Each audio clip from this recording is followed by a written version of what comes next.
দুঃখের বিষয় হলো আমাকে প্রতিপক্ষ দল ইন্ডিয়া। যেমনি হোক ইন্ডিয়ার হারাইয়া বাংলাদেশের মানুষের কাছে আমাকে আগের সম্মানটা ফিরে আনতে হইব। কিন্তু আমরা কোনো ম্যাচই জিতি না কে।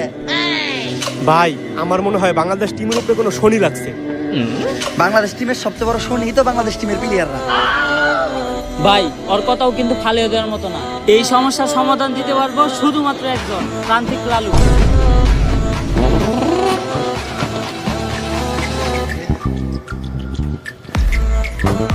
বাবা আমরা তো খেলতে পারি না, একটা সমাধান দেন। এই নে জিনসিন গাছের গুড়া, খেলা শুরু হওয়ার 40 মিনিট আগে খাবি, সব সমস্যার সমাধান। আরে বাবা আমরা ক্রিকেট খেলতে না পারার কথা কইতাছি।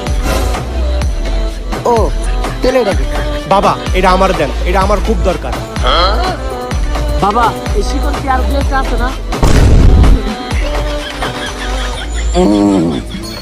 নানির দোয়া ক্রিকেট টিম না তোরা, তোর তো শেষ। এখন আমি তো তাইলে আমার নানির কাছে তোকে দোয়াও করতে পারবো না। কেন বাবা? কারণ আমার নানির অবস্থাও বাংলাদেশ ক্রিকেট টিমের মতোই, অনেক আগেই মরছে।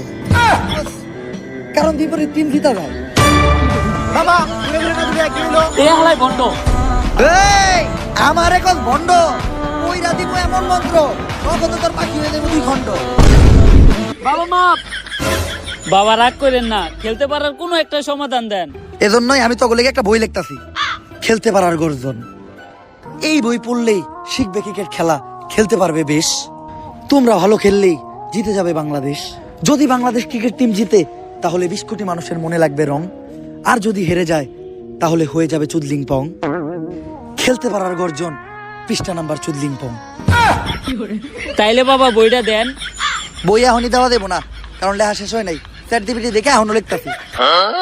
তোরা খেলা শুরু কর, সময় মতো বই নিয়ে আমি হাজির হমু। আর দাঁড়া, টসের সময় তোকে দলের ক্যাপ্টেন শান্তরে পাঠাইস না, কারণ তোকে দলের লেগা সব থেকে বড় শনিও। তাইলে বাবা টস করতে জাকির আলী রে পাঠাই। না, কাইল্লাকে ও টসের লেগা